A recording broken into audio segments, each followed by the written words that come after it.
So this is actually a review slash outing of SureFire as going from a military grade product onto a consumer grade product. I've never had a problem with any of my SureFires up until recently.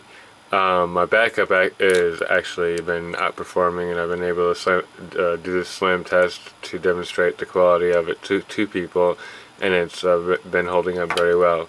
My SureFire, however, the build quality is not as good as it used to be, but anyway, on the SureFire Furry, it's actually gotten worse. And just to show you, I bought 3 batteries today for $5.94. So we're actually, and that will be explained here in just a second, the reasons for that.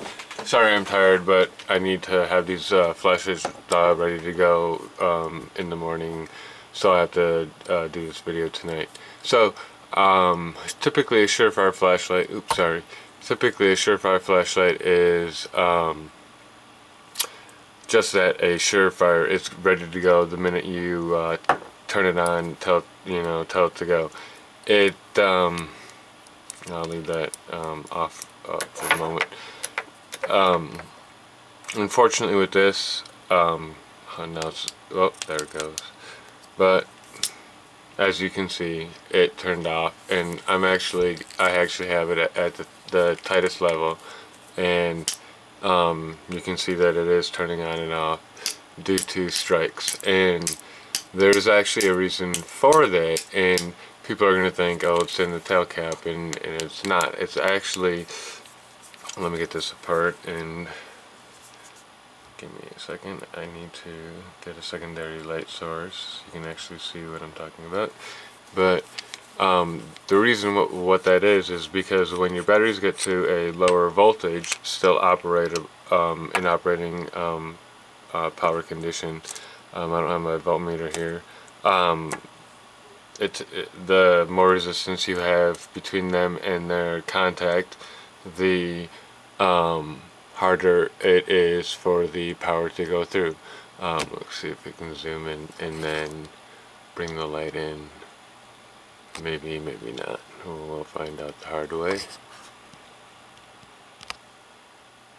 Sorry, I burnt my finger on a... You can't really see it too well. Yeah, you can't see it really too well at all. But, oh, there you go. You can see that there is corrosion, and that's just copper on the printed circuit board. There's 2 things I don't like about this flashlight. Number one, they went to a plastic lens. I actually have a lens cover over a lens protector from one of my cell phones over their lens because it scratches easily, as well as second, on this series flashlight, they say it's a non-combat, can't be mounted to a weapon system, and the reason why is because they didn't add a spring system to, we can show you on, they didn't add a spring on, come on, focus, it will in a second. To show you the technology, it doesn't know where it's supposed to focus. Anyway, it should have had a spring like this at this end as well.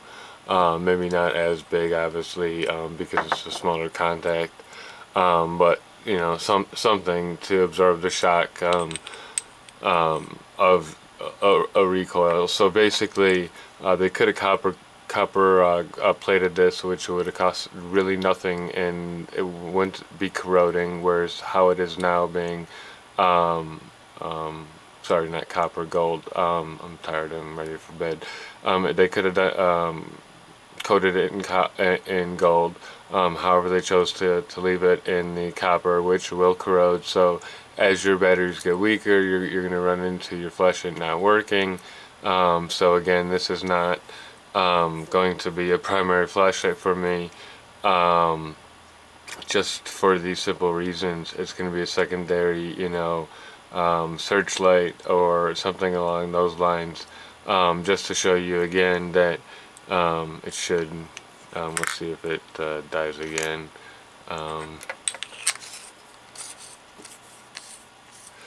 Let's see. And also, I'll go into the tail cap again. I mean, the build quality of these versus what they used to come out, and I'm tightening as much as I can. See, it died again.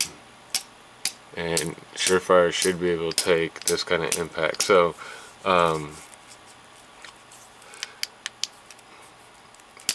you know, there's no reason for it. And I can actually, I wonder if I got something long enough.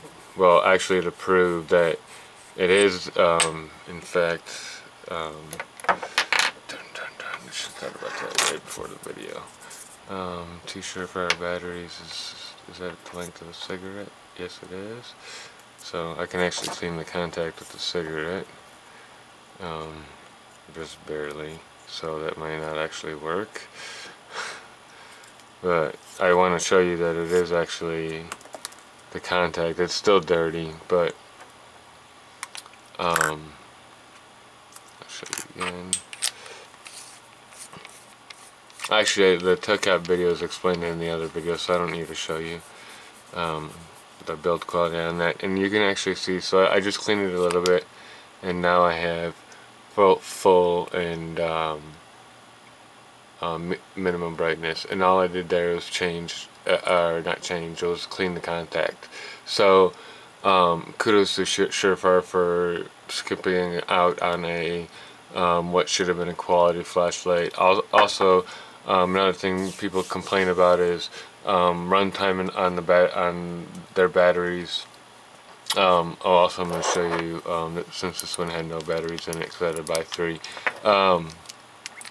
People complain, they're like, well, I want the runtime, so I'm going to buy the highest energy rechargeable, and they complain about SureFire's half runtime lithium iron phosphate batteries. Well, to be honest, this flashlight at that halfway mark is the time that you need to actually put the flashlight down and let it cool down, because anything longer than that, we actually ran it through a full battery cycle, and actually had to run it through a secondary, well, not this particular one, run another one through a secondary set of batteries, and it was very toasty to the point where it wasn't being held by a human hand anymore. So again, and now that I clean those contacts, you can see that now I'm hitting it and it's not, you know, doing any damage, not damage, but, you know, turning off.